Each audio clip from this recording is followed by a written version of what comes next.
महक बुखारी एक उभरती हुई टिक स्टार थी और उन पर कत्ल का मुकदमा चला है, उन पर, उनकी वालिदा पर, और दोनों को कैद की सज़ा भी सुना दी गई है। इसकी पूरी कहानी क्या है ये आप अब सुनेंगे सैमी चौधरी की ज़ुबानी। बिस्मिल्लाहिर्रहमानिर्रहीम, अस्सलाम वालेकुम रोशन सच के प्यारे व्यूअर्स, मैं हूँ सैमी चौधरी और ये है कहानी महक बुखारी की कि ये वाक़या पिछले दिनों बड़ा वायरल हुआ कि उन पर कत्ल का मुकदमा चला है। महक बुखारी एक उभरती हुई टिक स्टार थी जिन्हें उनकी मां की खूब हिमायत हासिल थी, लेकिन फिर उनकी ज़िंदगी में एक ऐसा बदकिस्मत वाक़या हुआ जिसने सब कुछ बदल कर रख दिया। ये किस्सा धोखाधड़ी और ब्लैकमेलिंग से होता हुआ कत्ल तक जहाँ पहुँचा। बरतानिया के शहर से ताल्लुक़ रखने वाली महक ने यूनिवर्सिटी छोड़कर सोशल मीडिया को अपने करियर के तौर पर चुन लिया और फिर अपनी तमाम तर तवज्जो उसी तरफ मरकूज़ कर दी। ये फैसला दुरुस्त साबित हुआ। महक के तकरीबन 1,29,000 फॉलोअर्स हो गए और वो मुल्क भर में पार्टीज़ और इफ्तिताही तकारीब में ब्रांड्स की प्रमोशन के ज़रिए खूब पैसा कमाना भी शुरू हो गई। वो अपनी वालिदा अंसरीन, जो उनकी वीडियोस में अक्सर मौजूद होती थी, उनके साथ अपने बेहतरीन ताल्लुकात पर भी खूब नाज़ा थीं। मगर जब अंसरीन 21 वर्ष के साकिब हुसैन से मिली तो फिर उसके बाद ऐसे वाक़यात हुए कि जो एक हादसे पर जाकर ख़त्म हुए। उसके नतीजे में दोनों माँ बेटी दोहरे कत्ल की कसूरवार ठहराई गई। दोनों को उम्र कैद की सज़ा सुना दी गई। महक 31 बरस और 8 महीने कैद में गुजारेंगी, जबकि अंसरीन को 26 साल और 9 महीने की जेल की सज़ा सुनाई गई है। नाज़रीन, वैसे तो अपनी बेटी, एक जवान बेटी की वालिदा को 21 साल के लड़के से इस तरह के ताल्लुकात इस्तवार करने तो नहीं चाहिए, लेकिन बहरहाल दुनिया में बहुत कुछ हो रहा है। सन 2019 में अंसरीन और साकिब की वीडियो ऐप आज़र के ज़रिए बातचीत शुरू हुई। उन दोनों ने एक दूसरे के साथ अपने राबता नंबर्स शेयर किए और फिर तकरीबन रोज़ाना ही दोनों बात करते। ये ताल्लुकात उतार चढ़ाव के साथ 3 साल तक बरकरार रहे। लेस्टरशायर पुलिस से ताल्लुक़ रखने वाले डेट इंस्पेक्टर मार्क पैरिश ने कहा है कि साकिब ने उनमें जो दिलचस्पी दिखाई उससे अंसरीन भी उनकी जानिब माइल हो गई। उनका कहना है कि दोनों कई बार होटलों, रेस्तरानों और शीशा लाउंजेस में मिले। सन 2021 में ताल्लुकात में कशीदगी आई। अंसरीन ताल्लुकात ख़त्म करना चाहती थी, जिस पर साकिब रंजीदा थे। उन्होंने इस सूरत हाल से निकलने के लिए अंसरीन से दरख्वास्त की कि वो अपने फ़ैसले पर नज़रसानी करें, यानी कि उनसे ताल्लुकात ख़त्म ना करें। तहम मामलात मज़ीद बिगड़ गए और फिर साकिब ने यह धमकी दी कि उनकी ज़ाती नौयत की वीडियोज़ उनके साबिका खावंद को भेज देंगे।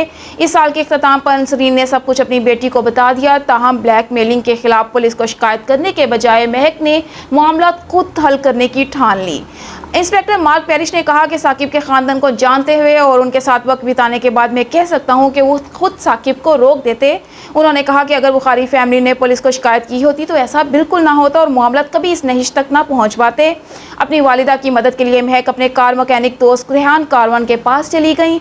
इस्तग़ासा का कहना था कि ऑक्सफोर्ड शहर से ताल्लुक़ रखने वाले साकिब हुसैन को अंसरीन बुखारी से मुलाकात का लालच देकर बुलाया गया। उन्हें यह कहा गया कि उन्होंने जो 3,000 पाउंड अंसरीन पर खर्च किए वो उन्हें वापस दिए जाएंगे। साकिब अक्सर इस रकम का ताना दिया करते थे। रेहान ने अपने करीबी दोस्त रईस जमाल, उनके कज़न अमीर जमाल और दीगर दोस्तों की मदद हासिल की। दीगर दोस्तों में नताशा अख्तर, सनाफ कुल, मुस्तफ़ा और मोहम्मद पटेल शामिल हैं।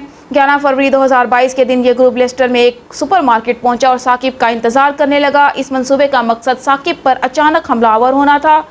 अपने आबाई शहर में साकिब लेस्टर जाने के लिए किसी गाड़ी हासिल करने की कोशिश कर रहे थे। साकिब ने चंद दोस्तों से पूछा, उनमें से एक हाशिम एजाजुद्दीन ने अपने गाड़ी पर वहां ले जाने की हामी भर ली। मार्क पैरिश के मुताबिक हाशिम कुछ नहीं जानता था कि हो क्या रहा है।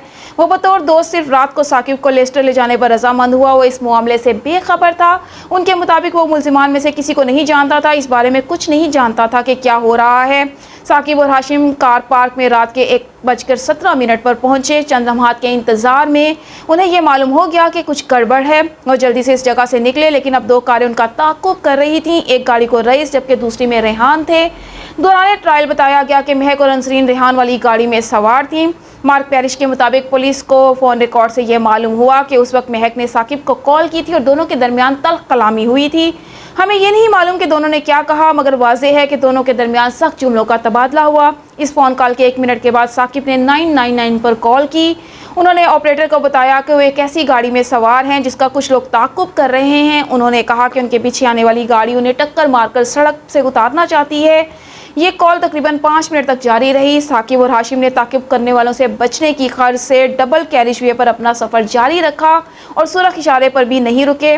मार्क पैरिश के मुताबिक पहली चीज़ वो जो बताते हैं कि उनका रास्ता रोका जा रहा है, फुटेज में वाज़ेह तौर पर देखा जा सकता है। उनके मुताबिक साकिब अपने दोस्त हाशिम से कहते हैं कि सेंड इट। ये हाशिम के लिए एक इशारा था कि वो गाड़ी भगाएं और वहाँ से निकलें। مارک کے مطابق اس وقت واضح طور پر ان کے خوف کے بارے میں اندازہ لگا سکتے ہیں۔ ثاقب اور ہاشم کے اہل خانہ نے عدالت میں چلائی گئی کال پر میڈیا کو نشر نہ کرنے کی درخواست کی ہے۔ اس کال کے آخری لمحات انتہائی پریشان کن تھے۔ فون لائن پر خاموشی چھا جاتی ہے اور پھر آپریٹر ثاقب سے پوچھتا ہے کیا آپ اب بھی کال پر موجود ہیں؟ مارک کے مطابق یہ اب ایک جذباتی اور پریشان کن کال میں بدل جاتی ہے اور پھر اس کے بعد چیخیں سنائی دیتی ہیں اور پھر خاموشی چھا جاتی ہے۔ واضح ہے کہ جیوری کو حادثے سے چند لمحے پہلے ثاقب حسین کی طرف سے پولیس کو کی گئی کال کی ریکارڈنگ بھی سنائی گئی تھی۔ اپنی زندگی کے آخری لمحات میں ثاقب حسین نے پولیس کی ہیلپ لائن پر کال کرتے ہوئے بتایا کہ ماسک پہنے ہوئے 2 گاڑیوں میں لوگ ان کی گاڑی کو ٹکر مار کر سڑک سے اتارنے کی کوشش کر رہے ہیں۔ انہوں نے یہ بھی کہا کہ میں مرنے والا ہوں، پلیز سر مجھے آپ کی مدد کی ضرورت ہے، وہ کار کو پیچھے سے ٹکر مار رہے ہیں بہت تیزی سے، میں آپ سے التجا کرتا ہوں کہ میں مرنے والا ہوں۔ کال کٹنے سے پہلے ایک زوردار چیخ بھی سنائی دیتی ہے۔ اور اس کے بعد کیا ہوا؟ رات ٹھیک 1:30 بجے کے بعد ایک ریکوری ڈرائیور اس چاہراہ پر سفر کر رہا تھا۔ جب اس نے ایک کار کو درخت کے قریب جلتے ہوئے دیکھا، یہ محسوس کرنے کے بعد کہ کسی نے پولیس کو نہیں بلایا، اس نے اپنے ٹرک کے ساتھ سڑک کو بند کر دیا۔ پولیس افسران تقریباً 10 منٹ بعد پہنچے۔ فائر فائٹرز بھی تھوڑی ہی دیر میں وہاں پہنچ گئے۔ آگ بجھانے کے بعد پولیس افسروں میں سے ایک نے گاڑی میں 2 افراد کی لاشیں دیکھیں۔ ادھر مہک نے گاڑی خود چلانا شروع کر دی اور نتاشا ان کے ساتھ والی سیٹ پر بیٹھ گئیں۔ پھر وہ روپوش ہونے کے لیے واپس لیسٹر کی طرف روانہ ہوئے۔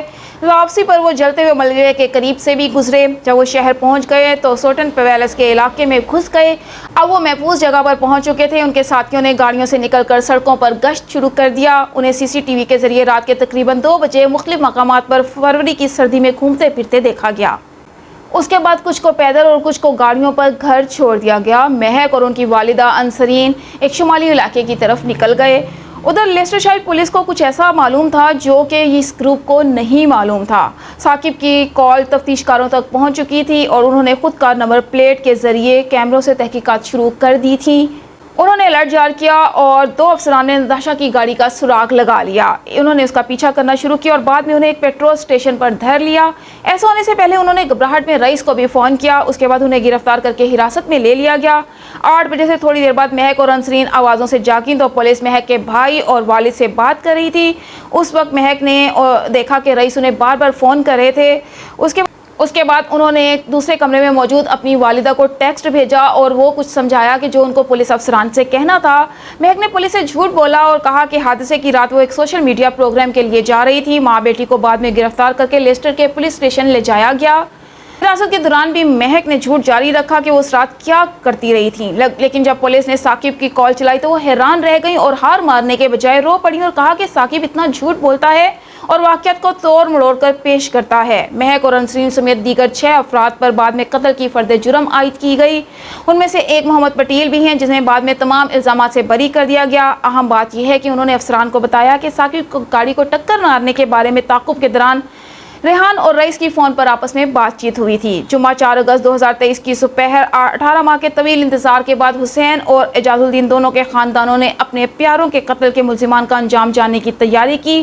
جیوری نے 28 گھنٹے سے زیادہ بحث کی۔ اس دن کے شروع میں مہک لیسٹر کراؤن کورٹ کے باہر نامہ نگاروں کو دیکھ کر ہنسی اور ہاتھ ہلایا، لیکن یہ اعتماد زیادہ دیر قائم نہ رہا۔ جب جیوری نے ماں اور بیٹی دونوں کو دوہرے قتل کا مجرم قرار دیا تو وہ رو پڑی۔ مہک اور انسرین بخاری کے علاوہ جن 2 مجرمان کو قتل کے جرم میں عمر قید کی سزا سنائی گئی ان میں ریحان کارواں اور رئیس جمال شامل ہیں۔